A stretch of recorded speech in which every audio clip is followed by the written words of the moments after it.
Good morning. I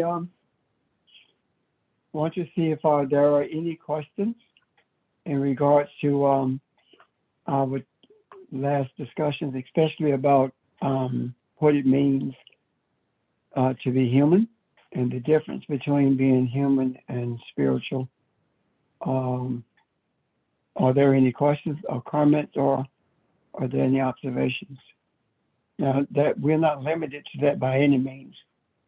If there are questions or comments about anything else that you've seen, please raise those as well, and we can do the review after we have addressed the questions or comments that are unrelated to that, okay?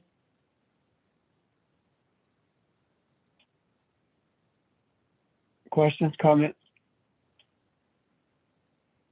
Yeah, good morning, Pastor Richard. How are you? I'm doing well, sir. How are you? Yeah, good morning, everyone. Um, I've been affirming, just to myself in terms of, I am Elohim having a human experience. And I wanted to just see what your thoughts were in terms of just the fact of knowing that we are spiritual beings, but we have these physical bodies or these vessels that we're living in. And so in terms of that thought, would I guess, be in the right spiritual consonance in terms of who I am as Elohim, but having this human experience? I think, George, that the idea of human is more than an experience, because experience is something that can come to an end. Being human does not come to an end. And the reason I make this statement is because Jesus frequently referred to himself as being human. However, he did not refer to others as being human. And it is my contention that he did that because he recognized that in order to be human, you had to be an example of the attributes of or the characteristics of Elohim.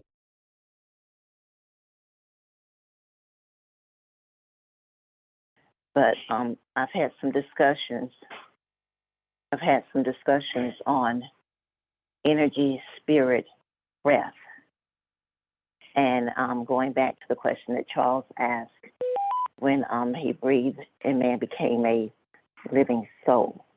So trying to put all of that together, could you kind of do just an overview again of energy, spirit, breath? Spirit, breath are manifestations of energy. For example, when there is a flood and water washes everything away, it is the energy in the water that's causing the damage. That is a different form of energy that you're witnessing. When the wind blows a tree over, that is a different manifestation of energy that you're witnessing, but it is all the same energy. It comes from the same source.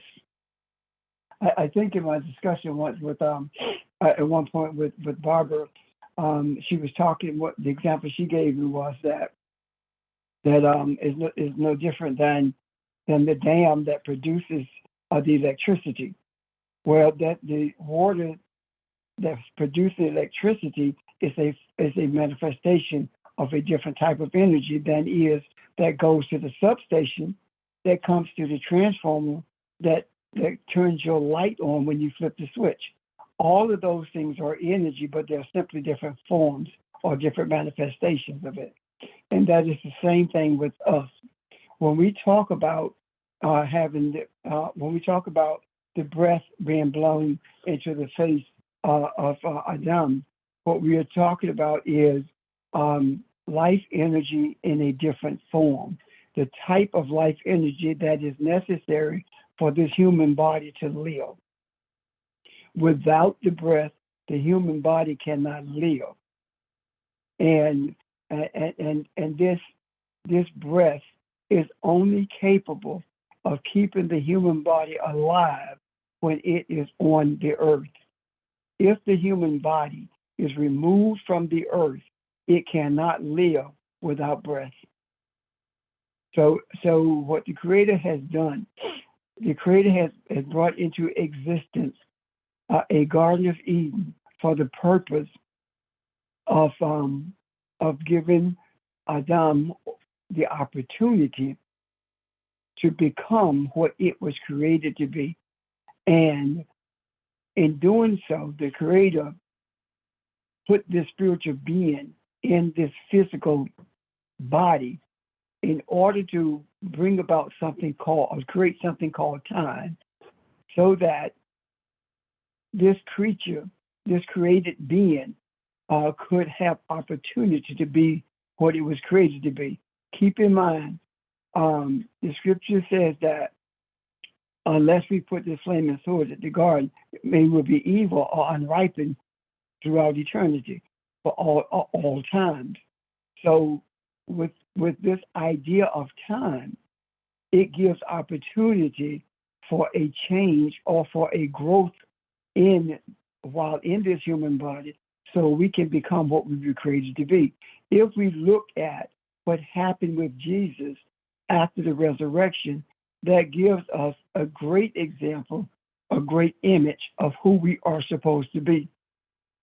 When Jesus was crucified, Jesus came back, or he returned in bodily form. And in doing so, not only was he able to appear in bodily form and function in bodily form, he also was able to move as the wind moves. And that speaks to the idea of what he was saying to Nicodemus about being born again. So that same propensity that was in Jesus is also in us. We are beings that have the privilege of growing, for lack of a better word, to the space where we are able to manifest in different places, and we are able to live in bodily form as well. Does that help you?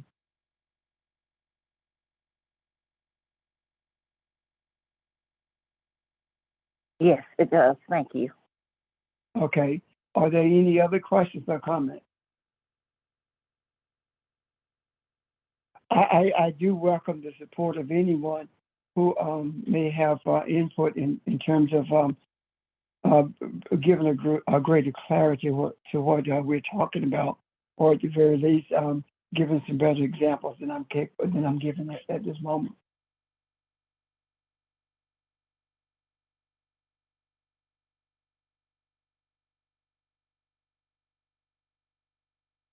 Are there any other questions or comments about this?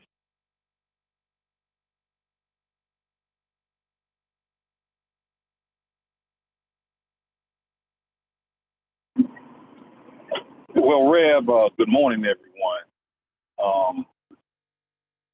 I do believe, which I could be wrong on, more probably I am wrong, that whenever we take a stand to operate in a human form, that is always an outer part of you. And your outer part always, I'm not going to say always, more than not, it sets the tone. Your inner part of you, which is spiritual, sets the table or sets the atmosphere or set the stages or stage for it to take place. The outer part of setting the tone, when you live in the first world country, such as the United States of America, sometimes outer is all you really need to get on through. So I look at the human part of it as operating in the outer, setting the tone, and it's your inner part that sets the atmosphere or the arena. You know, I think they're quite interchangeable, but that's just how I look at the whole thing of being human, and then being human, yet operating in the spiritual, relying on inner. I do believe that when you rely on your inner, you're more in the realm of your weak side or Shekinah side or submissive side. And just because you're in that. I'm glad you brought that up, George. I am. The reason I'm glad you brought that up is this. When we operate or when we function interchangeably with being human and spiritual, we are functioning less than human and less than Elohim. The interchangeable portion of it is what we do. We are spiritual when it's convenient, which also is religious. We are human when it's convenient, which is animalistic. When we function as a human, we are also functioning as Elohim. The purity of humanity is as above, so is below. There has never been a time in history that I can recall where we have functioned as above, so is below. We say it, but we don't function that way. It is when we are the same every day. We are human / Elohim every day, because human is no different than a physical form of Elohim. That's all it is. Anything else is less than human and less than Elohim. We have the ability, we have the right, we have the power to function as Elohim every day. The difficulty in our wrapping our mind around what we're talking about is because we have been inundated with a belief system that tells us it is impossible for us to be Elohim. And even when we die, we're not Elohim, we are angels. There are no references at all in our upbringing that teaches us or shows us that we are Elohim and what it means to be human. If we look at the scriptures carefully and we begin to see the examples of scripture, it is then that we see that the physical being is to be a manifestation of Elohim, and that's what makes it human.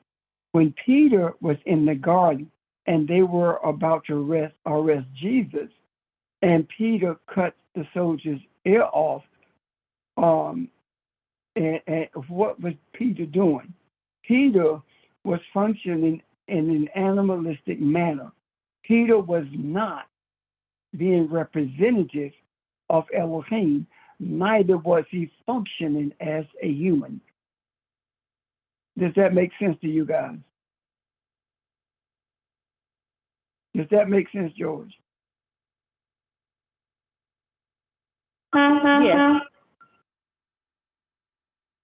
Okay, so when we see the power in being a reflection of Elohim every day of our lives, it is then that we begin to see a rapid manifestation of peace and harmony, because there is absolutely no power outside of Elohim that is capable of doing anything to offset that.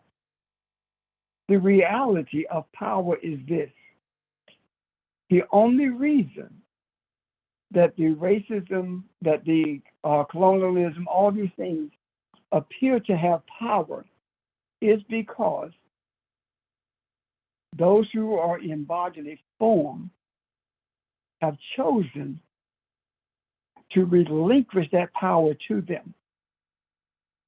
When we make a conscious decision that we are not going to relinquish any power that's going to render us subservient to anything or anyone, it is then that we begin to change the mindset of those who seek to do that or those who have sought to do that.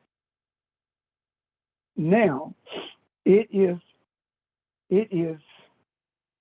paramount that we make these decisions, that we are going to be human, meaning that we are going to be Elohim in physical form. One of the ways that is extremely helpful in doing this is not being so arrogant until we don't want to be corrected. Not being so sensitive until we don't want to be corrected. Not saying to someone, I knew that when you really didn't. Or, don't always correct me. No, we need the correction. We need the guidance. When you find or when you hear me saying something that is not reflective of loving kindness, when you hear me saying something out of anger as opposed to out of compassion, when you hear me saying something that is based upon something that is negative, it is your duty to correct that. And when I say correct that, I'm not talking about in your face. I'm talking about gentle restoration. Why? Because when that restoration is done over a period of time, then I get to a place where it is common for me to be who I was created to be. However, if you feel uncomfortable in guiding me, then you are not my keeper, meaning that I would never get to that place because it is impossible for us to get there without the help of each other, because we are indeed our brother's keeper. The protection, defense that we offer each other is not simply to protect us from the onslaught of things that can happen to us. It is also to protect us from ourselves. And that being, when we are negative, we need protection from ourselves. Because when that happens, we are functioning outside of the parameter of the privileges that we have been granted by virtue of our creation. Any questions about that? Does that make sense to you? It does. I wanted to add a comment on that as well. The latter part, when you spoke about how someone is to address you in regards to correction, and you were explaining the difference and the manner for which they should correct you. The correction that we're talking about is a correction from a nurturing place, and not a correction for a punishing and or belittling and or just reprimanding place.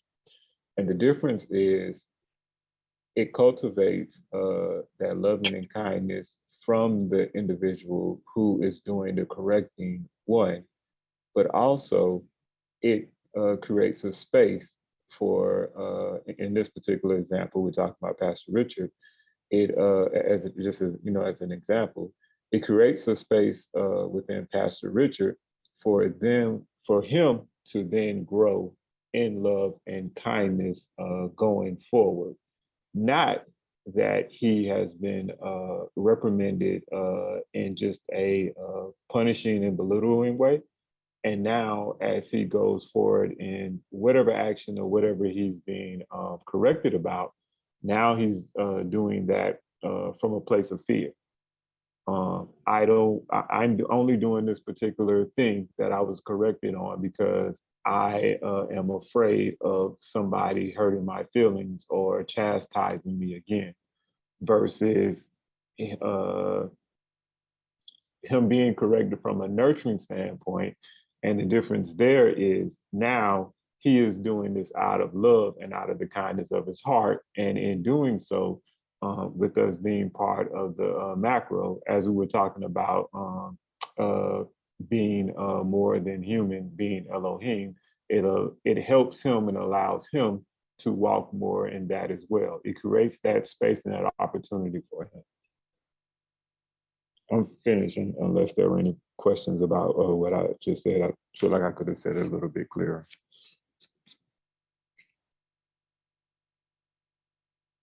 I think it was clear.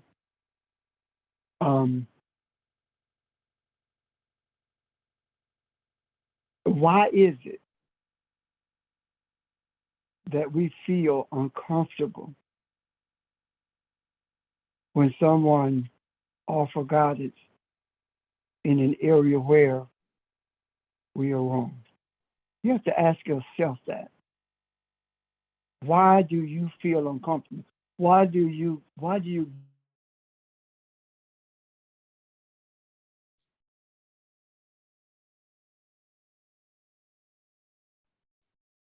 Okay, I'm rebooting my phone. I have no idea why this is taking place.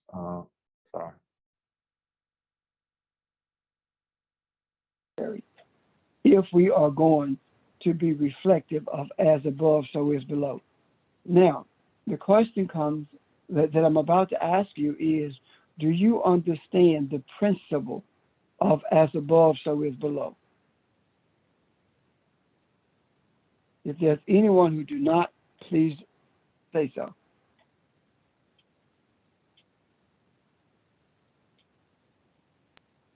Would you give a brief synopsis of that? Sure. When we talk about as above, so is below, previously we have been looking at the order of things in terms of peace and harmony. However, it is more than that. What we've begun to see is that as above, so is below also speaks to the idea of the human, the physical form of the human being reflective of the spiritual essence of Elohim. The principles of Elohim, or the spiritual essence of Elohim, are the characteristics or the principles of the kingdom: loving kindness, forgiveness, etc. When the humans, when we in physical form are expressive of those principles, then that is being human, which means that the human is the physical expression, the physical form of the spiritual reality of Elohim. Does that help you, Regina? Yes, sir. Okay, good. Any other questions about that?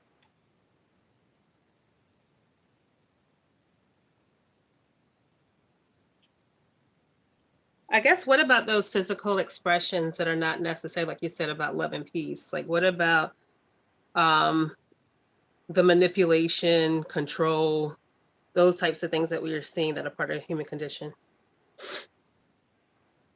At that point, we are being less than human. We are being animalistic. We are functioning as animals. Why? Because we are living on a principle: only the strong survive, or the survival of the fittest. We are living on the Machiavellian principle of might makes right. Whether it be manipulation or whether it be forced at the barrel of a gun, all of it is the same thing. and it is less than human. Does that make sense? Yes, sir. Terrific. Anything else or anyone else?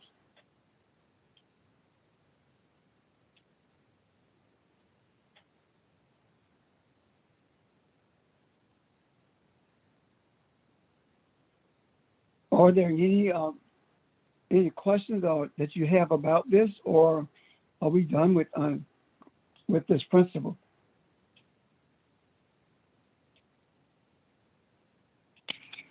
Morning, This is Ron. Barbara. I yield to Ron. No, ma'am. Go ahead, Barbara.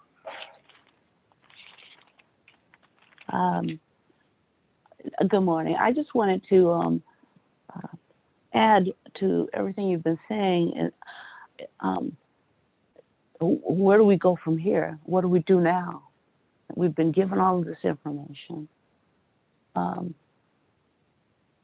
And for some of us, we have a glimpse of who we are. For others, we may have more than a glimpse of who we are. How do we strengthen that? How do we stay connected to that in a sense? And one of the things that I've been reading about is this principle of certainty. And in other words, you can't let doubt come in. And that doubt that comes in might be doubt about whether I am really able to do this, or doubt about whether I am really Elohim, doubt about whatever it is.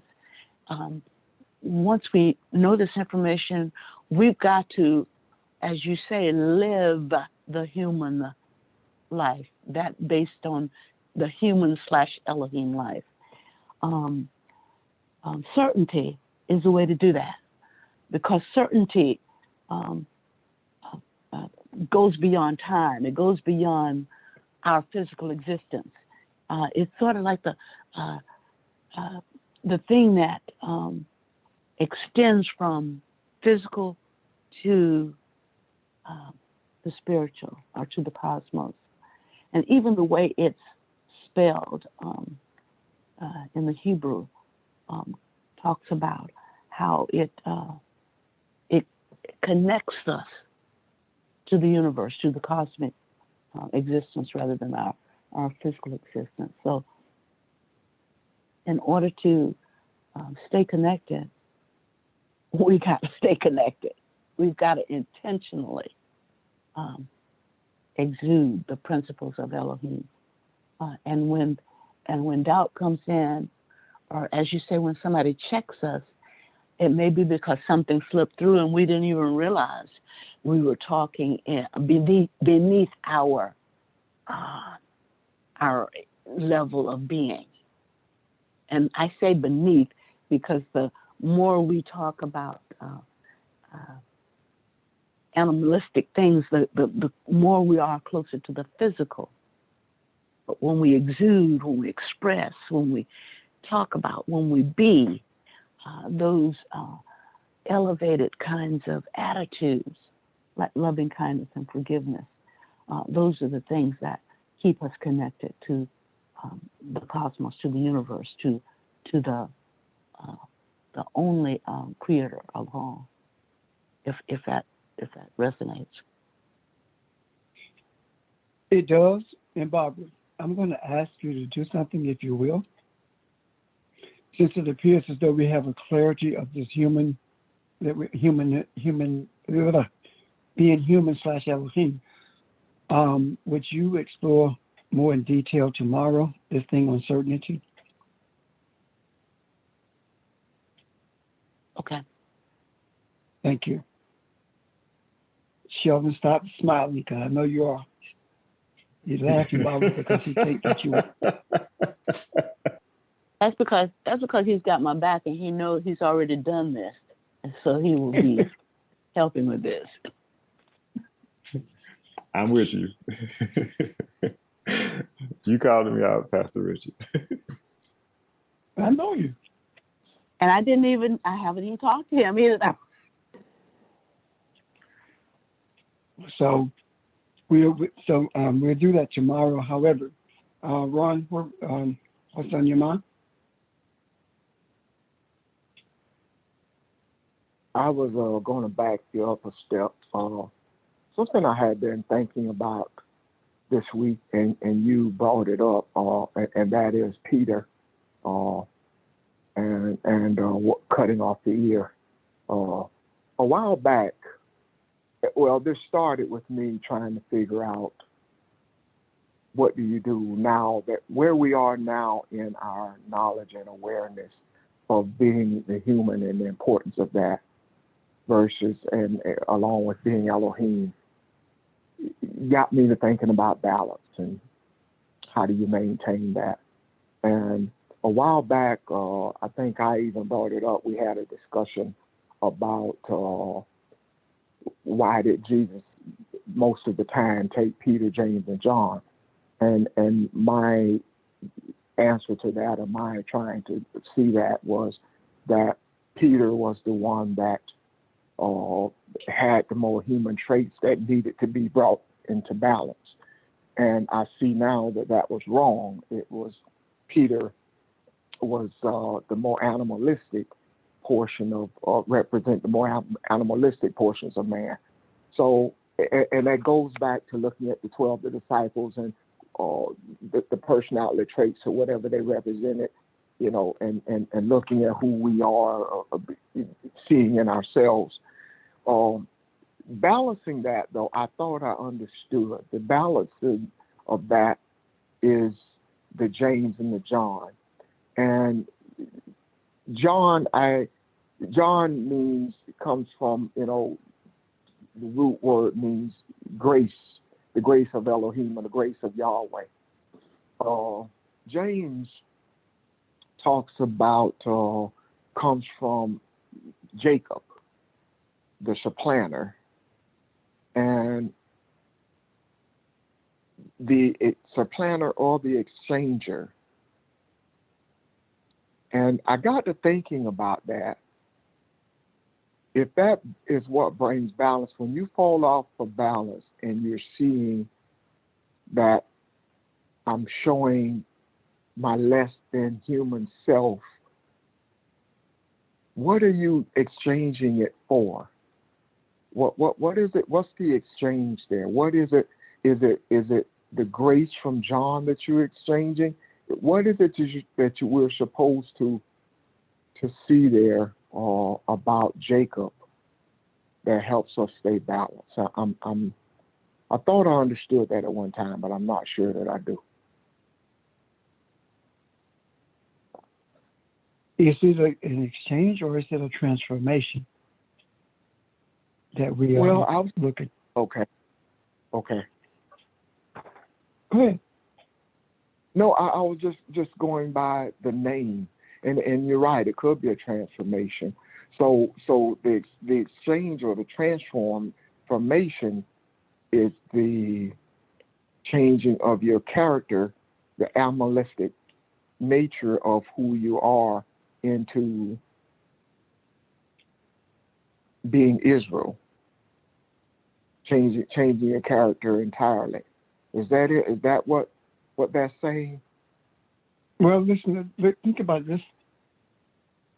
Jesus says to Peter, when thou art converted, strengthen your brethren, right? Uh-huh. He did not say, when thou art converted, convert your brethren. He said, strengthen them. So Peter exhibited more of an animalistic trait than the others. So Jesus is saying, because of your strong disposition, your attitude, when you transform that attitude, when you transform the attributes of leadership from an animalistic point of view, then strengthen your brethren so they can recognize that as well.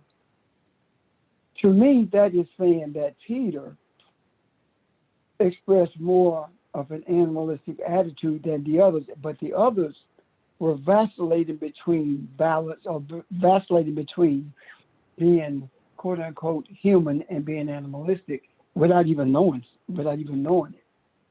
So there was, for clarity's sake of what I'm trying to say, there was less of a journey for them to travel to being human than it was for Peter. And Peter being made conscious of the journey that he had to take was more cognizant of what it would take for him to get there. And if you follow it through, you will see Peter was so animalistic until he fully embraced the idea of survival of the fittest, because he denied that he was with Jesus during the period when Jesus was arrested. And he had to recognize that in himself. And he did it to the point where he completely changed and became a formidable leader when it came to teaching the principles and living the principles that Jesus left with them. So in saying that, I am saying there are those of us who are no different than Peter was, and there are those of us who were vacillating between being there and not, as were the other disciples. Yet, every one of us had to be converted, or had to be strengthened in those areas of our vulnerabilities, or in those areas of righteousness that Jesus taught. We are aware of them, but we did not know how they fit into our lives because of the previous religious teaching that we had. And the same was with these disciples. They were aware of them, but they did not know how they fit into their lives. They saw that as that's supposed to be the priest and not them, that kind of a thing. Does that make sense, Ron? Yeah, it does. It does. Yeah. And that is what that is what helps us to have balance when we see ourselves moving in one place or another, I guess, for lack of a better way of saying that, and trying to maintain those principles that you discussed.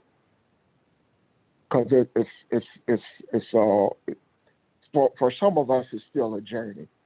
For some, as Barbara said, not in these words, of course, for some of us, it's an aha moment, and I got it. And then some of us, it's still a journey. But even if it is a journey, it is a one worth taking, and one that you can certainly succeed in. No question about that. I think that one of the things when we are in the thick of things in our lives, in our everyday lives, when things begin to occur, yes, we get frustrated by them. But what happens if we see them as something that we drew to ourselves for the purpose of being true to ourselves? Meaning that these things are in our lives to put us in a position to correct what we feel about them, so that we can live the principles without even thinking about them, regardless of what happens in our lives in terms of circumstances or events, or in terms of what people say or do to us. Are we magnets for adversity, for the transformation of ourselves by that adversity? You understand what I'm raising? I think that is absolutely true. As we have said in the past, when we talk about the pandemic or the racist things, or the things against women, all the things that we've seen happen and we've addressed, we see that we have had a hand in it. They didn't just happen by happenstance and you having a reaction to them. You have been proactive to them because you have pointed them out and drawn them in the open so that they could be seen and addressed in the manner that they've been covered over throughout the years. So just like on a global level, these things can be shown to us. There is a world that Ron created that things need to be addressed as well and shown to him. So I totally agree with you. Don't always want to accept that or see it or deal with it, but that is absolutely the case. Anyone else?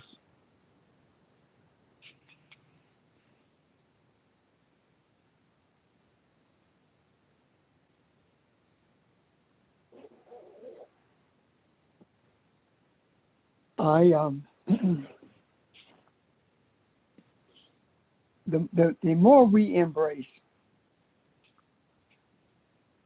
the more we accept who we are, it appears as though the heavier the burdens are to carry, or the more strenuous are the decisions, stressful rather, of the decisions that we have to make, the harder it is to see these circumstances as opportunities.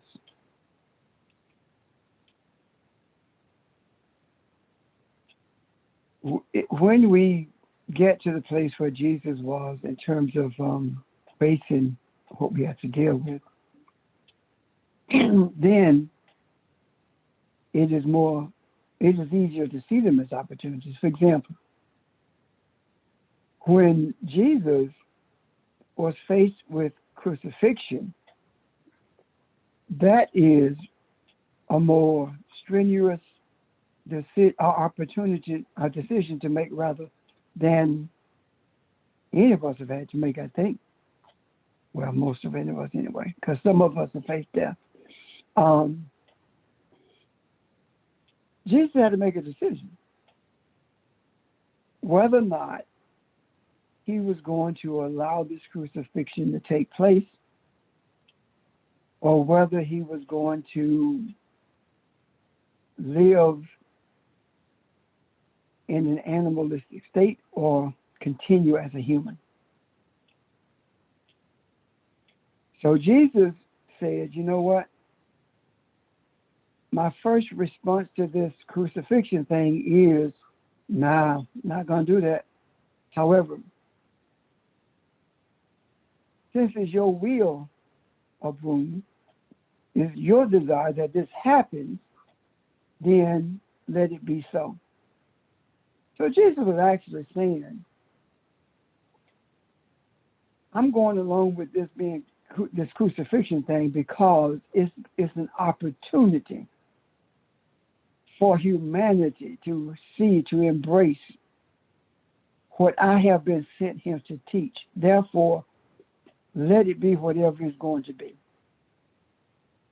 And in doing so,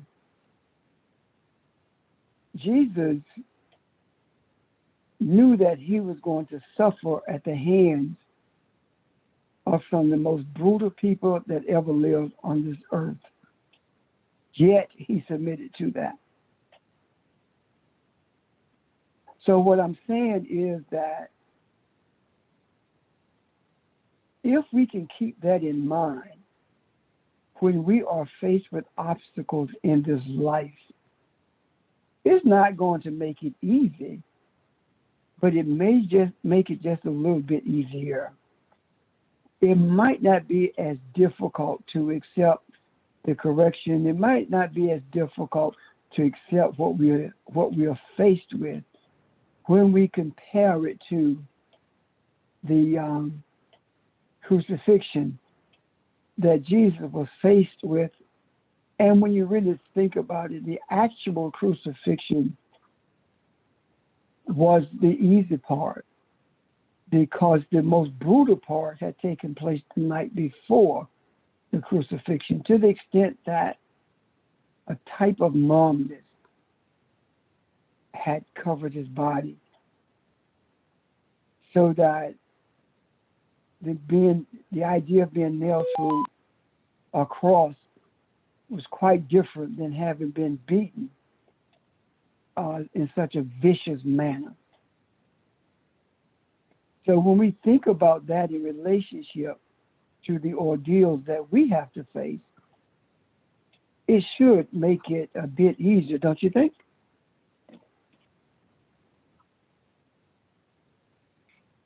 That's not rhetorical.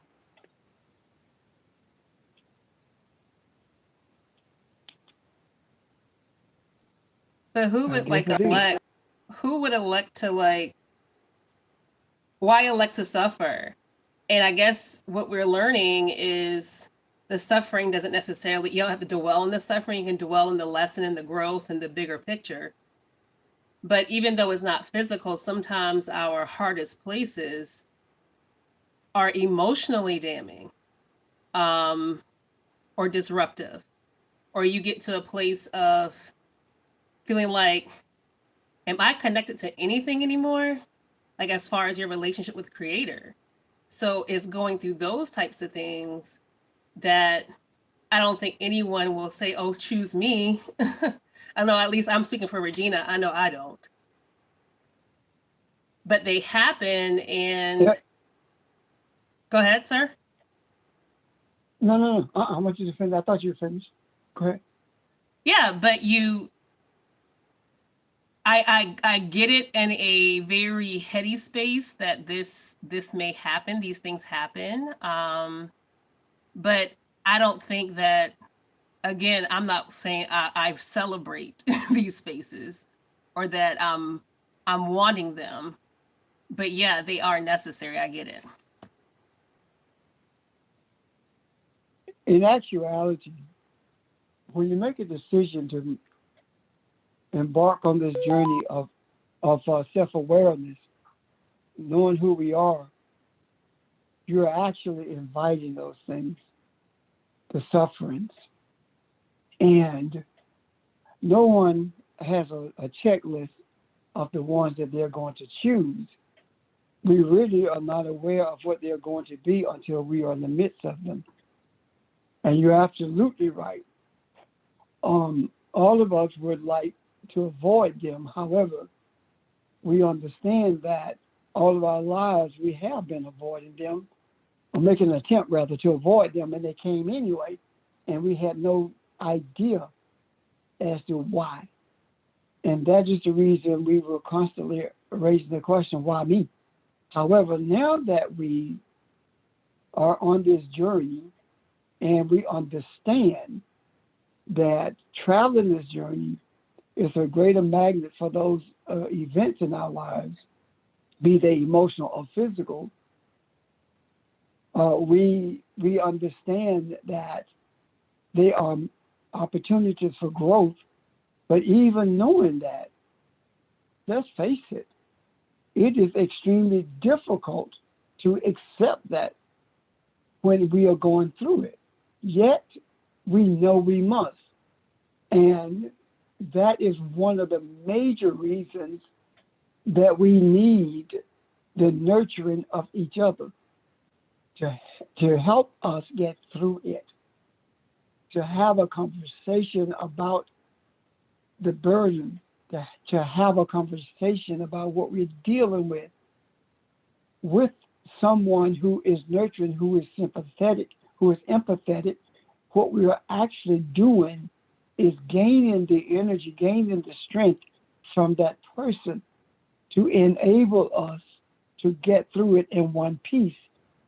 And as you said, Regina, there is a feeling sometimes as though we are disconnected from everything, even though we know it is impossible for that to be.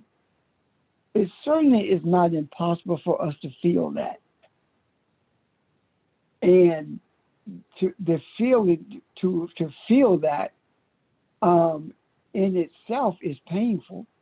Yet, when we look at it retrospectively, we can see the strength of it all. And most of the time, we recognize the strength of it more clearly when we are able to nurture someone else who is going through something or in the midst of something or seemingly at a place of no return with a continuous burden of pain. So I totally embrace what you have stated, because that is our reality more than we would like it to be. Anyone else?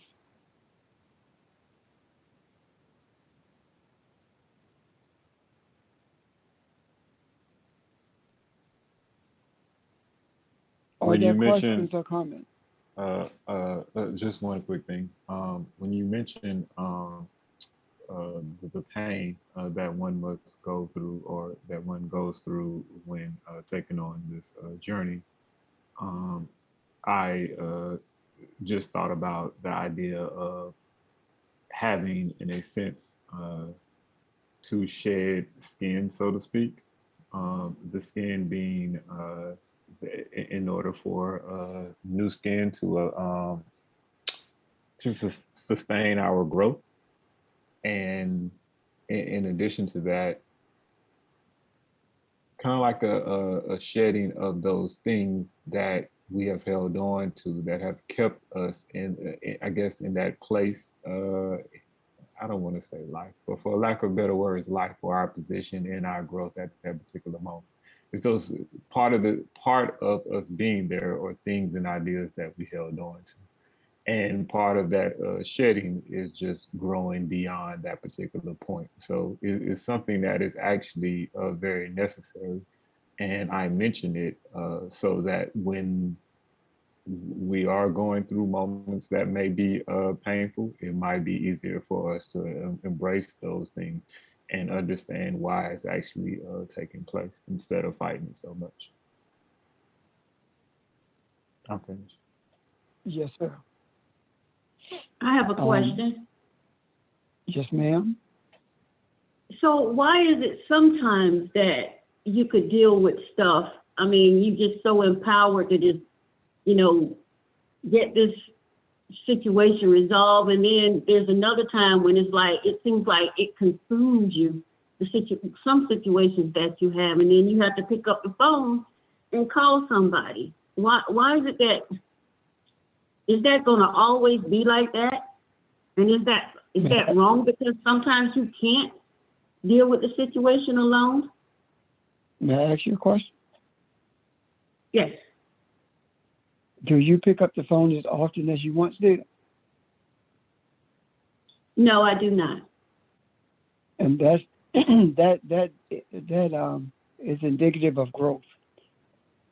The day will come when you won't pick it up as frequently. However, I do not believe that the day will come when you will never pick it up. Why? Because we do not have a perpetuator. We do not have a deliverer, a teacher who has not experienced our pain, our suffering, the struggles that we have. And I do believe that struggle periodically keeps us abreast of what others are dealing with as well. I do believe that we're always going to need each other to help us get through certain things. And I readily admit that early in ministry, before I understood anything like this, especially when I was at the last pastorate, I was going through it, and I felt the burden of it all, Evelyn. And every single week, I would call, and I would talk to Linda about it. And I know she was so glad when I left, she didn't know what to do because she probably got tired of me calling and saying, you know what, every time I get close to this place, I get sick and blah, blah, blah, blah, blah, blah. However, she never hung up on me. She never laughed at me, not while I was on the phone. She was there, and when I got through it, it made a difference. So it was a major thing in my life. But now, I do it. I still make phone calls, but not as often. I still have those issues that I confront, but not as often. So I'm saying to you, don't be dismayed because you have to pick up the phone to call somebody. Rather, be grateful, be thankful that there is someone on the other end of that phone who's going to be an asset to you, who's going to be a source of energy and strength to you, you know? Yeah, and when I asked the question and after I had finished, I thought about a baby. When you're teaching a baby, when a baby is trying to learn, it's learning how to walk. And you keep helping that baby, you know, with the steps and everything until eventually they really don't need your help anymore after a while. So I see it. That's the concept that came to me after I asked that question. And even that baby, when he's walking, from periodically will stumble. Correct. So I also go ahead. Let's talk about that. Go ahead. I also see that from another perspective. There have been times when I've been down or feeling overwhelmed or frustrated about something, and somebody will call or somebody at work or even a family member tell me about something they're going through. And it lifts my spirits to help them or at least to listen to them. And I feel better or I see a solution once I'm through with talking to them. So a lot of times it may be just as helpful for the person on the other end of the line or the person that you have faith in. You don't, you know, what I'm saying is that it goes both ways. Sure. So if that helps any. Absolutely it does. You're absolutely right. It does. And I'm certain It when does. done, I'm certain when done with the right attitude, those particular moments actually propel us and allow us to walk into being more Elohim than we may be aware of it, because we're not trying or even thinking about being Elohim, but more so rising to the occasion, and in a sense joining with that other person to ensure or with the pure intention to lift them up or essentially to serve as a mirror or to shine for them to shine brighter, so to speak.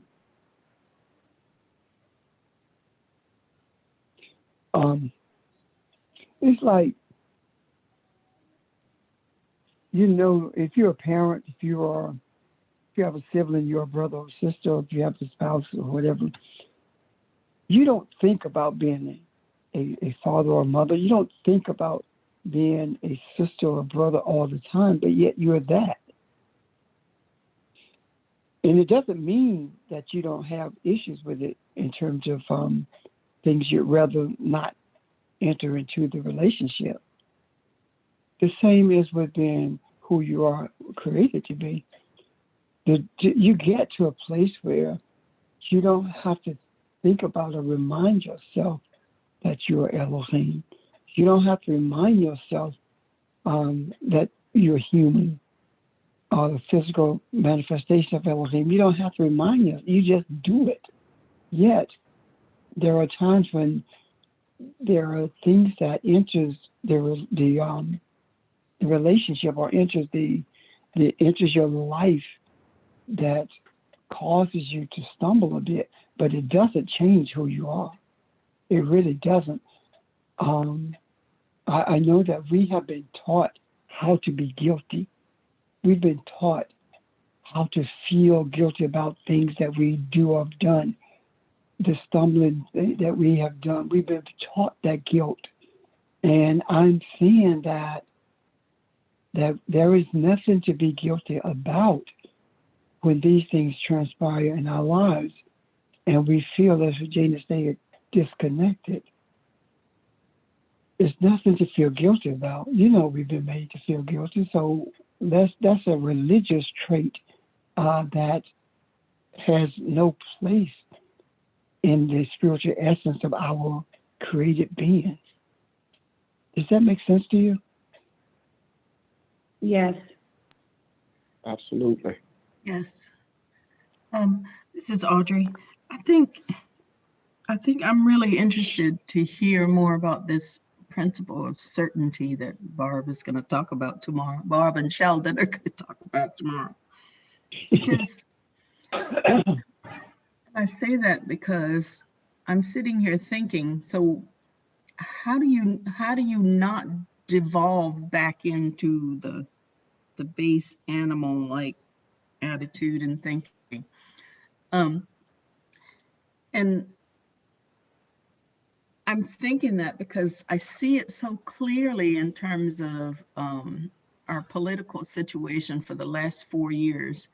Look at all the evangelical people that just seem to let themselves be brought back down to that place. And they don't even realize it. So how do you not let yourself be carried back to that place? So I'm really interested to hear about this certainty principle. Well, this is Barbara. One way is that we know that we can become what we identify with. We can become what we think. We can become what we believe. In other words, what's manifested in the physical through us it comes through our thoughts and our words and our actions. But when we understand that every single circumstance, every single opportunity, everything that's manifested is manifested for us. Whatever the situation, whatever adjective we put on it, poor, rich, good, bad, is just judgmental. It's just what we put on it. But all of those things are for us here to show and manifest who we are. So when Evelyn was talking about how things, and Ron, how things seem to immerse us, and they do to all of us at times. We just battle with it, and it seems to just overwhelm us. How do we get back to that? We remind ourselves, and even if we have to talk to ourselves, that our essence is that of Elohim. We are Elohim. And so whatever comes into our lives is for us so that we can learn to become even more of the Elohim that we are. So the next step to that is even the baddest thing, my quote, the perceived worst thing that can happen is the object, it's the opportunity for me to define it in a sense that, okay, what's in this for me? How can I change this? How can I influence this? It's the opportunity for me to show forth in biblical terms my essence of being Elohim. And we need to see everything like that. It's easy for us to attach ourselves to the adjectives that define destructiveness and bad things and what we don't want to see and how somebody did something wrong. Just as easily, these are our lessons to continuously attach ourselves, to unify with those things that describe who we are. That's nothing for me. I'm Elohim. That's nothing. And I don't mean that selfishly. I mean it in the sense that being a dominator here, my role is to protect that which is Elohim's. And the role of physicality is to try to rip that away. And so that's the way I see it. I see every new opportunity, strip away the judging. I try to strip away the judging, strip away the words that are negative, and just say, this is for me. This is for me to show forth the Elohim that I am. And when I do that, it creates the space for wisdom so that I begin to respond in that way. And so that's why every situation doesn't floor us like it used to do. Even you can elevate your thoughts. You can elevate your actions by your choice. Evelyn, you said you don't have to call as much anymore. And the reason is because you reach back into your quote unquote your tool bag, your Elohim tool bag, and you can bring forth those things that don't allow you to be so immersed that you can't remember who you are. And I guess that's all I'm saying in this. We've got to remember who we are. And in remembering who we are, that allows us to access those tools of who we are. When we choose not to remember who we are, we begin the judgment again, this or that, rich or poor, those kinds of things. But we've got to respond in a non-judgmental fashion. And our response has to come from the essence of who we are. And I said all that to, I don't know, I'm just gibbering now, so I'll shut up. No, Barbara, you're making a lot of sense. Not gibberish.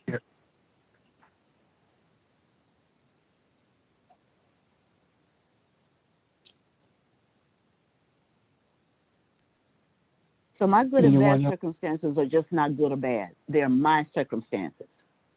Right. I'm not judged. They're not good or bad. They're my circumstances. So what am I going to do about it is the question. I said to someone who was describing the situation to me that they had at work, and they asked me, how would I approach it? And I asked them, how do you perceive it? And they said to me that really, I see it as something that's wrong. I say wrong or bad or what? And they said bad and wrong. And my response to that was, you know what? Then your response to that will be bad or wrong.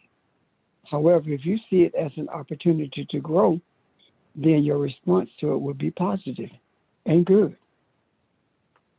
That's how I believe we have to approach everything. Make a decision about how we perceive it, because our perception is not always the way it is. And matter of fact, it's never there to destroy us anyway. If we look at every day being the beginning of the rest of our lives and make a choice to live that day as though it was the last day in our lives, it would make a huge difference in how our perceptions are as well as how we relate to each other, don't you think? Yeah. You saying that was also very helpful in me trying to verbalize something. Another reason, and this applies to everyone, but you also specifically, Evelyn, that those hardships that you're talking about, they're easier to deal with. It is because now you are more apt to change your view of these situations that you encounter.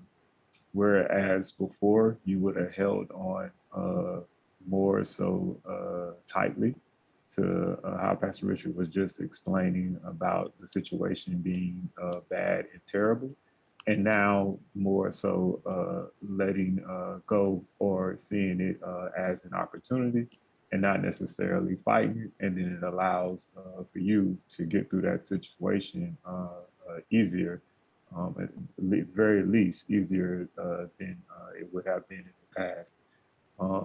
Also, it was mentioned, I think Ms. Barbara mentioned earlier, um, I think it might have been the soul above as below. But anyway, the idea that the physical is a manifestation of what we have shaped, so to speak.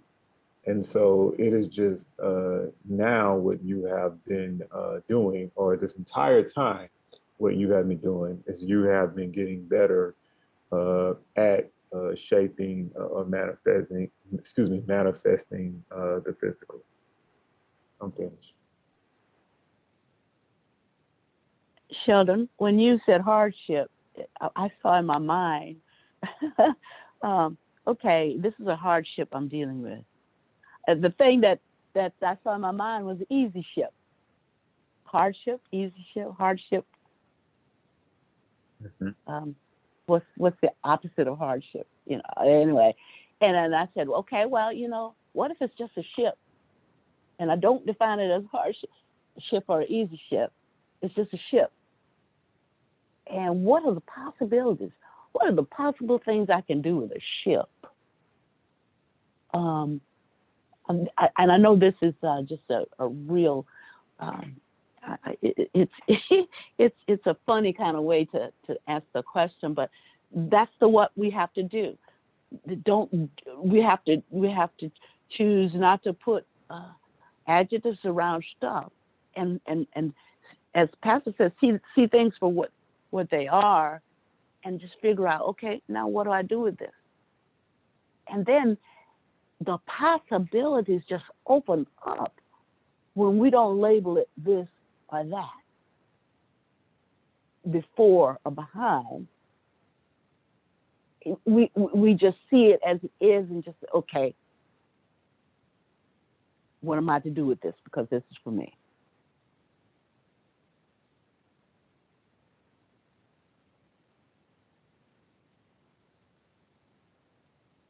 Anyone else?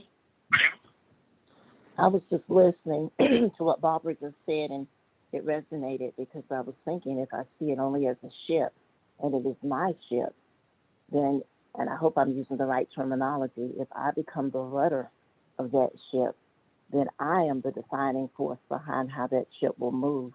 Because as we were discussing this whole conversation, I've just been smiling because everything that was said is how I've been through my meditation. What am I going to think on? Think on these things.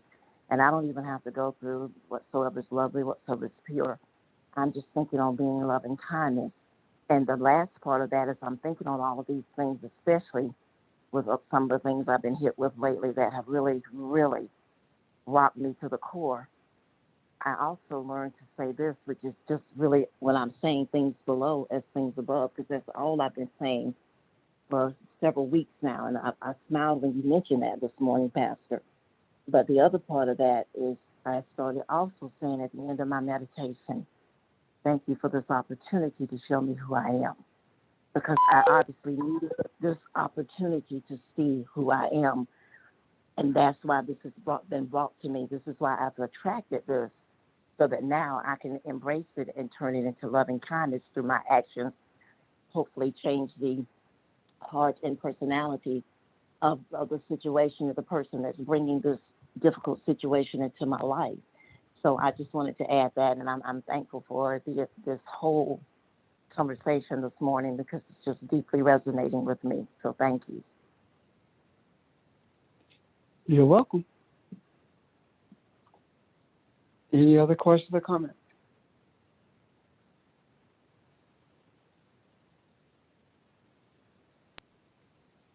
I have something that's totally different than where we are now. if that's okay. You have, Of course. asked us in the past, what have we been thinking on, and what do we see? I'm not sure if I see anything really, but maybe open a discussion. I want to talk this morning a little bit about homosexuality. It seems like, at least for me, it has been at the forefront a lot lately, from people I run into or people talking about the things I see on TV, and enough that I'm paying attention to it and listening to what people say and what people have gone through. And it is enough that I've given some thought to some things, and I see homosexuality, and I'm talking about the energy from it. Not, if you can take your eyes off of people for a minute, but I see it as another way that the Creator has used to bring about balance in the earth. So you say, well, what do you mean by that? It is through homosexuality, from listening to what people say, that has shown people that God does not live in religion. And that in itself is an eye-opener. It is through homosexuality that people have learned to embrace those that they never would notice before, because of how they're treated and shunned and pushed in a corner, and especially by family members, that they learn to embrace others who have been pushed away, others who have looked different or act different. So homosexuality is another way I think the Creator has shown you how to maintain self-love in the harshest adversities. And that's kind of where I am, I guess. There's some other thoughts I've had, but I'm just curious as to how other people say, because there may be someone on this line who maybe don't embrace this in the manner that I'm talking about it. And I thought about that. Would this be something tough to talk about over the phone? And maybe it is. But I also see it as something that may be necessary in the way now that it keeps coming up. At least I keep seeing it. So I think there's some light there that maybe we hadn't seen before that needs to be appreciated. I'm done. In all honesty, I find it more difficult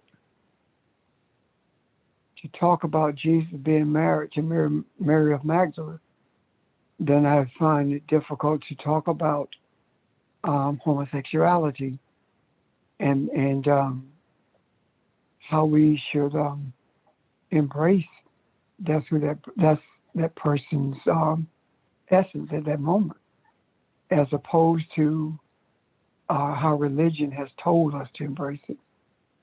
Because when you really, really think about it, I don't know a religion that openly embraces it, even though it exists in every religion. And there are those who are leaders in those religions who engage in such activities, who are homosexual, and they hide it. And in hiding it, they are very abusive in their speech in regards to it. So the question is, are they being abusive to themselves because they hate themselves? Or do they really believe what they profess to believe in regards to homosexuality? And that goes for so many other things that religion teaches, and on the surface fails to embrace. I would like to hear responses from those who have given thought to that, be it to the contrary or not. It doesn't matter. Let's hear it.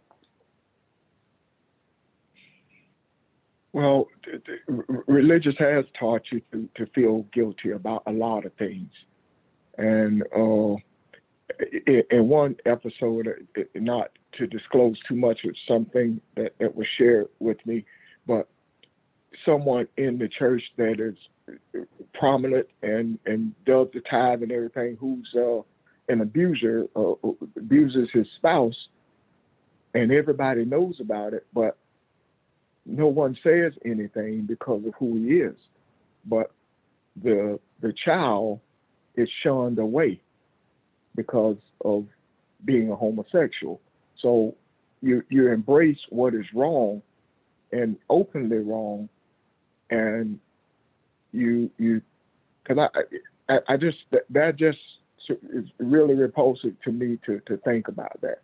You can embrace this man and you see nothing wrong with it, but you can't embrace someone who's a homosexual. I just find that really tough to deal with. And even if your argument is this is wrong, is it the way to handle it to push them away? Wouldn't you want to shed light on who? If you think something is right, then show me what is right about your beliefs. Don't throw me away. Anyway, I agree. I'm done. I agree. I mean, being in the midst of other pastors and church leaders, homosexuality is not really shunned. It's just shunned depending on who it is. If you are a pastor or if you're a leading pastor's child, be you homosexual or lesbian, it's not shunned. It's not talked about. However, if you are the average person in that congregation and you're not a musician, then that's a problem. You're shown in that regard. So the diametrics, the psychotic nature of people, hold one second.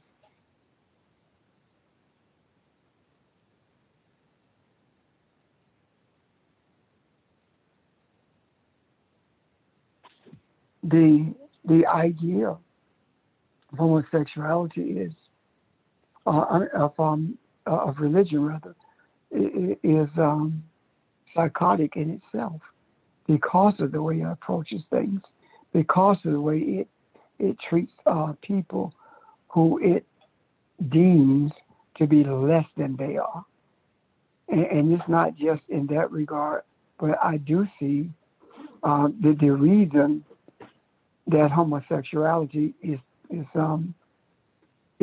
become the quote unquote demon in the eyes of religious people is because of what they have been taught by those who are really more engaged in homosexuality than anybody. The root of that is Catholicism, and the perpetuators of that is evangelicals. And when we look at those organizations, we find that it's more prevalent there than any place. Excuse me, now don't get me wrong. My idea and my understandings and my embracing homosexuality has not been this way all the time, because I too am a child of the church. I too am one who was brainwashed into believing that we are supposed to condemn people because of the way that they were born. And I readily admit my role in being damaging to some people in regards to that, and have actually gone to them and sought forgiveness for having been as ignorant as I was in regards to that. And I do believe that there are many more of us who still feel the same way about that until it becomes your child. And then it either shifts or you become a fool and treat your child or excommunicate your child from the family. So that's how I see it, Ron. I do know that this prominent political figure, an African figure, his daughter was gay. His daughter's a lesbian. And this other guy who was the vice president, or Caucasian, his daughter's a lesbian. And they were friends. And when the African, trying to be more evangelical than the evangelicals, publicly denounced his daughter and just disconnected from her, the Caucasian did not do that with his daughter. He embraced her, and pretty much dared anybody to say anything about her negatively, and that in itself helped me to see the duplicity in the lack of true beliefs in what they say that they believe. I'm done. I guess my own set of this, of what I saw in it that I thought was empowering in the earth is the, that I said to, it brings in their own way balance, because these are not people who are spiritual or they have been pushed away, and in their own way they embrace who they are. And the balance is seeing the falseness of religion and understanding that God is in me, and I see that now, and I recognize that it is not in religion. And also in embracing the fact that I may have been someone who shunned other people, but now that I'm so, being shunned myself, and I'm talking about, again, the energy of homosexuality, now that I'm being shunned myself, I can see, my eyes are open to what is happening in society. My eyes are open to everyone else who may be of color or being pushed away because their gender or whatever. So I think there's a lot of, on the positive side of this, that we've never really embraced or paid attention to. I have a question. So, if Jesus has experienced everything that we've experienced, how do we not know that he had a homosexual experience? He was married, and that's just something I'm thinking about, because anything the church rail against real hard, there's got to be something to it. And they done made it bad. Just to say bad in quotation marks, but it's making me think. I'm done. Well, Rev, and to the rest of you all, one of the things that I think we need to know, and I think you do know it, there's a difference between homosexuality and a pedophile. This society embraces a pedophile more than homosexuality. I think that depends on the individual.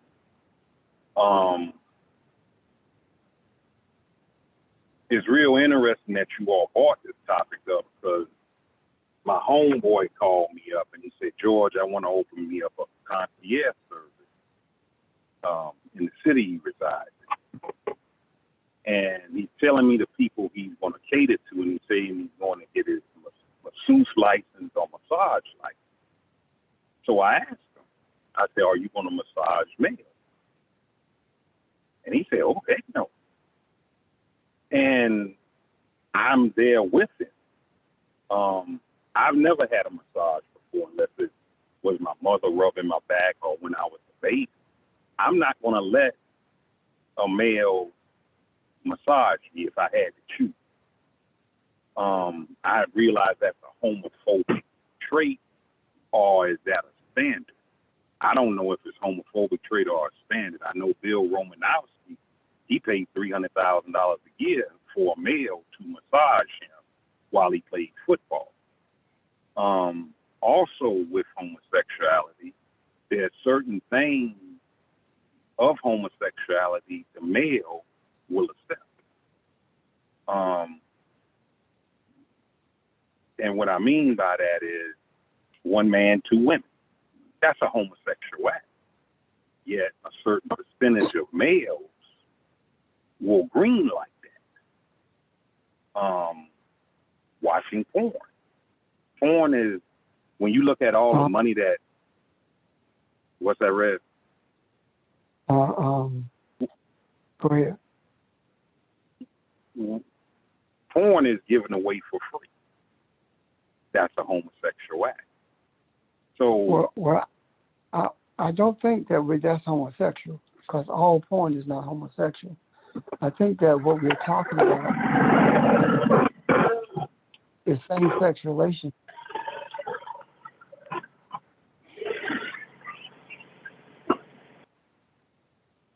George? yeah, you were talking, I had my phone on mute. Okay, some same-sex relationship with male and male is what we're talking about. This society views homosexuality different than it does lesbians. Now think about this. Homosexuality, it speaks to the idea of being human. The same sexuality, having sex with the same type of human, whether it be male and male or female and female, yet there are different names for them. If you say homosexual, no one thinks about a female. They think about males. You have to say lesbian to for them to think about same sex between females. However, what we are talking about is not so much the aspects of pornography, even though it does embrace those things, because the society and church are the purveyors of it, yet they are the condemners of it as well.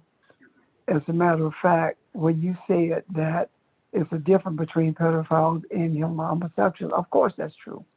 And I think we know that. However, they are indeed more embracing the society pedophiles are than homosexuals, because where is the condemnation for the Catholic priests who engaged in homosexuality, pedophilia with children?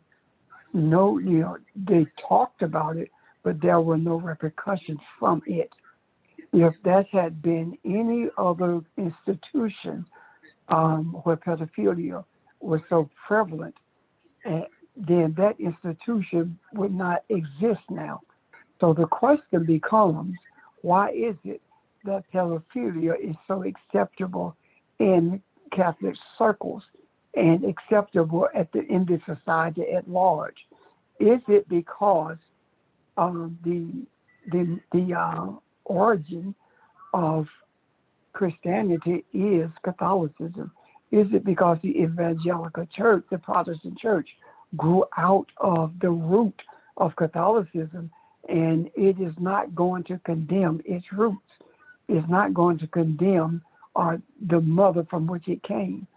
So I think that we have to take a look at all of these things, and in doing so, we see that it is the same energy. It is an energy of condemnation based upon what an individual group of people deem to be wrong, as opposed to as opposed to looking at what the scriptures are actually saying. And I'd appreciate if you would mute your phones, please.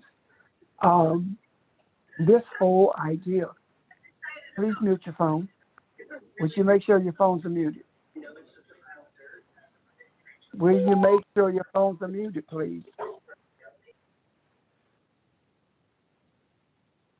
This whole idea of condemnation comes from a misunderstanding of the scriptures. It comes from I think it's the 20th chapter of Leviticus that this is based upon. And honestly, the 20th chapter of Leviticus is no different than someone writing an Islamic doctrine or writing a Christian doctrine or the church covenant thing. All those things are the same. The preachers did that. And simply because it is included in the books that are called the Bible, simply because it's included there, we think that it came from our Creator. Well, if that is the truth, then why is it that in those same chapter there in Leviticus, it speaks of stoning someone who is found in adultery, and Jesus stopped them from stoning somebody? Why is it, if Leviticus is true, why is it that Leviticus speaks of it being wrong or a sin for a man to speak to another woman in public who is not his wife, his sister, or his mom? And Jesus spoke to the woman at the well who had 7 different husbands. So was Jesus sinning? And if Jesus was sinning, then how could it be possible for him to come to rightly to interpret the law if he is sinning? If he is going against the law, he could not be fulfilling it at the same time. So to me, that speaks to the idea of men putting things in place that they disagree with, as opposed to dealing with them based upon what our Creator's intentions are and what the Creator desires of us. So I disregard all of those things that are in Leviticus in favor of what's written in the 10 Commandments in that 20th chapter of Exodus.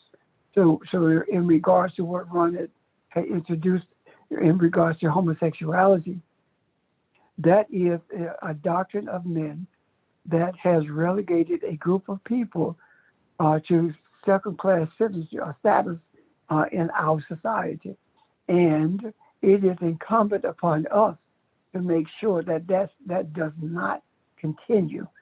It is as important for us to deal with that as it is important for us to deal with the whole issue of misogyny and racism. It is imperative that we leave no rock unturned when it comes to bringing men to a place of balance in this earth realm. If we fail to do that, then we will never have as above as below to come into existence in a real way.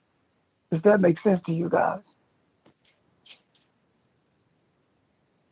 Well, Rev, I agree with everything you and Ron have stated, and I just brought those things into play just to make the conversation interesting. That was it. But I agree with everything that you and Ron said. I appreciate that. Now, I have a question. Because I don't. Sure. Go ahead.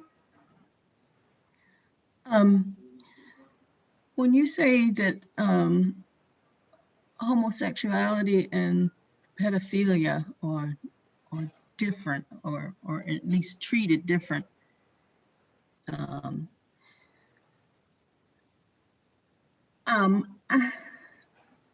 don't think it's in terms of homosexual pedophilia, in terms of priests with little boys, isn't that the same thing as homosexuality in terms of how we think about it?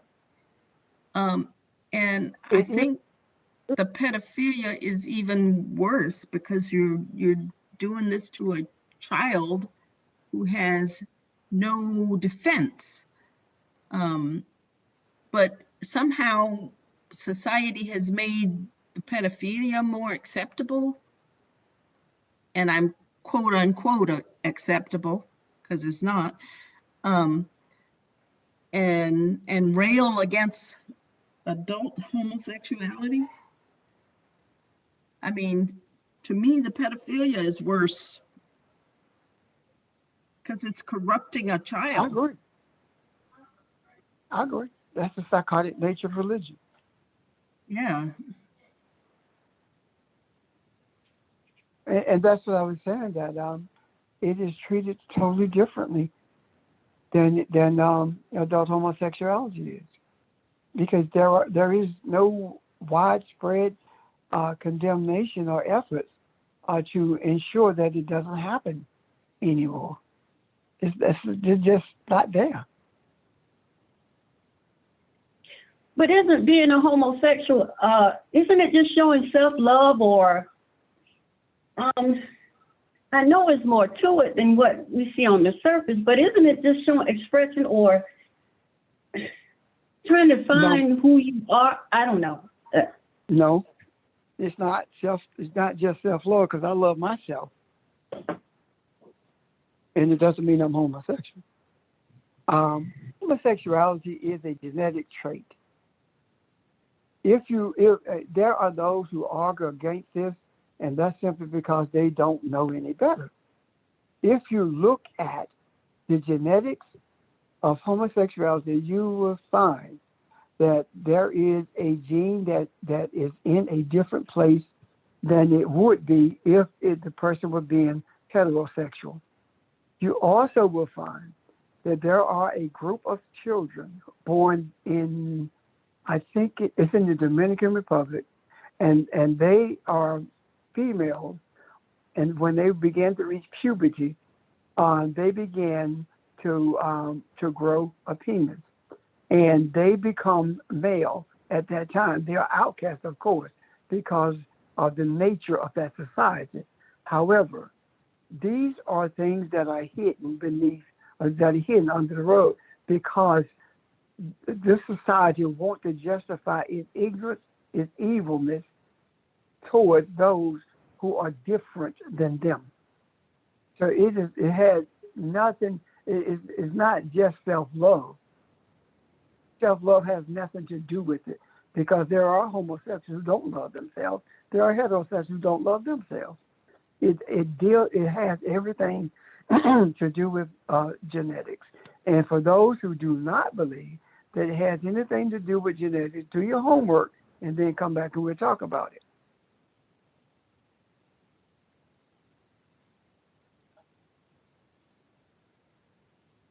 There is, I was trying to think as I've been silent, of a documentary that was done on that. I was trying to think of the name of it so I could refer you to it, that goes in detail as to the genetic nature of homosexuality and the actual details of how emotions are developed through genetics as well. I don't know, Virginia, you might have some insight in that. But anyway, if I can think of it, I'll share it with you. Well, I agree with you about the genetics, but I think also it's through pedophilia, when children just totally lose themselves and can't find their way out. Well, that's true. That's May I true speak also, on? Audrey. I had a little insight. A lot of the times when we say genetics, we don't think about what that means in totality. And you're right, Pastor, there are lots of studies out there. I haven't seen a documentary, but there are studies that talk about different events that upregulate or downregulate genes that modify behaviors. And a lot of it, there's one particular that studies in frogs, where we're able to see in amphibians males being effeminized by certain environmental influences, and it's at the genetic level. So something being genetic can be done so by either that's what you inherited, it's a gene sequence, or it's a methylation pattern, which methylation means turning on or turning off of genes, or it's an environmental influence that turns on or turns off a gene through methylation. And that's the pedophilia that Audra's referencing. The first sexual experience that a child has where it feels these sexual emotions comes through homosexuality or pedophilia, then that turns on that gene of pleasure. And that child from that point forward begins to receive pleasure in that manner. And because of society condemning them as opposed to trying to understand what happened, there are many times when they become self-destructive, i.e. drug addiction, suicidal, etc. And I believe that the discussion of this today has been orchestrated by our Creator for the purpose of addressing something in depth that we have not in the past addressed, and made a differentiation between inherited genetics and the environmental genetics. Neither one of them are detrimental in terms of the genes, but emotionally it is destructive for a child to be forced or raped by an adult and having its environment to form its sexual desire based upon rape itself, as opposed to it being born that way. And we so flippantly say somebody was turned out, when in actuality they were raped. Hey, Pastor. And I have, go ahead. I was going to say, I just read this article maybe last week about the this thing in Germany where they were sending children to live with known pedophiles, and in essence, it was a reaction to Nazism, which was very family-centered. So, and that was all about mother, father, women having children, very far right, so to speak. And somehow this doctor convinced, the German government to set up these homes, these foster homes for boys, where they would go to live with known pedophiles. And when we talk about, the rape causing homosexuality, what I thought was interesting in this one was the central person being interviewed in the story, this man who had been raped as a child, was not homosexual. So the act of it didn't necessarily do it. And I'm not saying it does it, but it's interesting. It was interesting to me for him even to say he was like that. I was not the man who did it. And that knowledge himself of saying that's not who I am, even though that's who this man who raised me was like. So what it made me think about, oh, sorry, go ahead. I'll finish my thought in a minute. Well, so what it made me think about is I wonder how much of everything is conditioned. Homosexuality, straight, gay, all that's part of our society versus, and I agree with you on the kids thing. Kids who are forced, they are forced to deal with something early that they may not be ready to, and they may come to a conclusion about it that is, that's just based on that experience. But beyond that, in adults, this idea of what is an appropriate relationship? Is it man, woman, whatever? I wonder how much of that is really shaped by our society more than by what people discover about themselves. Because if you're raised to say that's the way it is, that's what you're going to think too, unless you get an experience or you question yourself and you determine that that's not how you are. Does that make sense? It does. Now, if you look at indigenous people, I was reading in relationship to Native Americans and other indigenous people, and they saw a male who was homosexual as embodying both spirits, both energies, and they were looked upon with high esteem. It's culturally, they were not banned, neither were they regarded as someone to be shunned. It is primarily in Christian society, and I know it's Islamic as well. However, if you look at the cultural norms in Islamic society prior to interfacing with Catholicism, you will see something totally different. Even though Muslims will not let it touch them, they're lying to themselves. If they look at how Muhammad interacted with people, it did not matter who they were. He believed that all men had a right to live a life of peace and harmony, and that is the reason he was extremely protective of people without regard to their religious belief or non-belief, and without regard to their sexuality.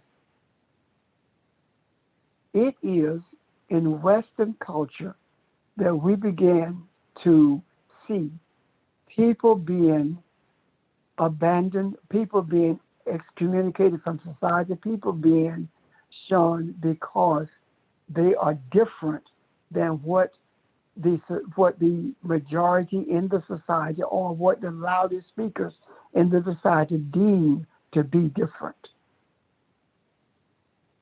And when we begin to look at someone differently simply because they are not like we are, that begins a snowball effect. Because really, we can always find something different in anyone that's different than what we are, or something that we do not like about them. And as a result of that, when we begin to make it a societal norm to shun them, it is at that point that we are moving further and further away from being the human that we were created to be. We become animals. We become animals, and the weakest become our prey.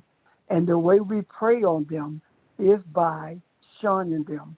The way we prey on them is by making certain positions in society out of reach to them.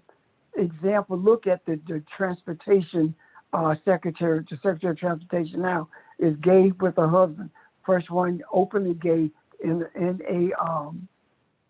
a cabinet position, and namely that openly gay, which means that they know that gay people have been in those places before, but they're not openly gay. They're not honestly gay. They're not open about who they are. So I think that we are talking about this in order to put it in the macro, so we can get others to see that it is wrong. It is antithetical, regardless of who you are. When we began to shun people on the basis of them being different than the way we think things ought to be, as opposed to the way things are. Does that make sense?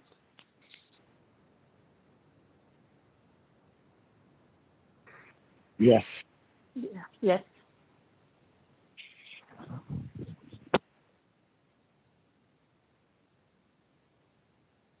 So I think that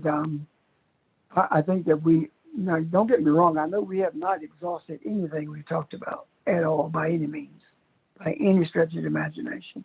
However, I want you, if there are no further questions or comments, bring it to an end today and pick up tomorrow with the concept of certainty. And of course, answering questions from today as well. Rev, quick question for you. August is about on us. Are we having a cookout in August, or we just gonna? No. Okay, doke. No, we're not. No, we're not. Let me speak to that.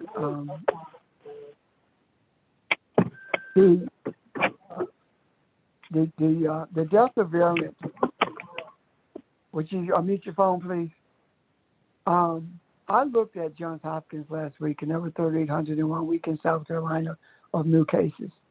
The Delta variant is not being monitored the way it should be, especially in southern states. And in South Carolina, in particular, the upsurge is much greater than what's being talked about. South Carolina is not much different than Alabama and Mississippi. However, Florida is worse than all. So what I am saying is this. We must, at this moment, begin to take the same precautions that we had when this thing, at the onset of this virus. Now, as far as me and my house, we've not changed in terms of wearing masks, washing hands, etc. We are doing the same things that we've always done in that regard. And I encourage you to be vigilant in your efforts to do the same thing, because from what I have read from Johns Hopkins site and the CDC said it this week, is that the Delta variant is as infectious. It is as easy to be infected by the Delta variant as it is by chickenpox, and that takes no effort whatsoever. You can just be in the presence and catch chickenpox if you're not being inoculated against it. So what I'm saying is that this Delta variant is extremely dangerous. You get sicker from it, especially if you have not been vaccinated, and it is easily transmitted, much easier than before. And please correct me, Barbara, if I'm missing something here. However, this is what I don't think people are really, really paying attention to. When we talk about the mutation of a virus does not mutate just to mutate. The reason the virus is mutated is for survival. And every time that it mutates, it is mutating in regards to the impediments that it faces in infecting that body. And the concern is that it's going to mutate to a point where it's able to overcome the vaccines. If people were to be vigilant now, it is possible that we can live beyond this virus. However, if we keep doing what we are doing, it is probably going to mutate to the place where the vaccines are not going to be anywhere near as effective as they are. The other thing is, even if you are vaccinated and you get the virus, there is the possibility of you having effects from it for the rest of your life. The vaccination does not keep you from being infected, neither does it keep you from having adverse effects to this virus for the rest of your life. So it is extremely important that we keep this in mind and understand that our lives, our health, is more important than some of the things that we simply just want to do. So let me ask, am I correct in what I said in reference to the mutation of the virus, Barbara? You know, Regina's a geneticist, so I yield to her as Regina. having I was the going to knowledge. say, abso-frickin-lutely, Pastor. That's why it mutates, is because it's trying to survive. And so even if, whether you're vaccinated or not, I encourage you to do those things that are going to reduce mucus in your body. Mucous membranes are places, are breeding grounds for the virus. Like, keep your nasal passages flushed. Like Pastor said, wear your gloves, wear your mask. Try to reduce those things that you know are causing mucus in your body.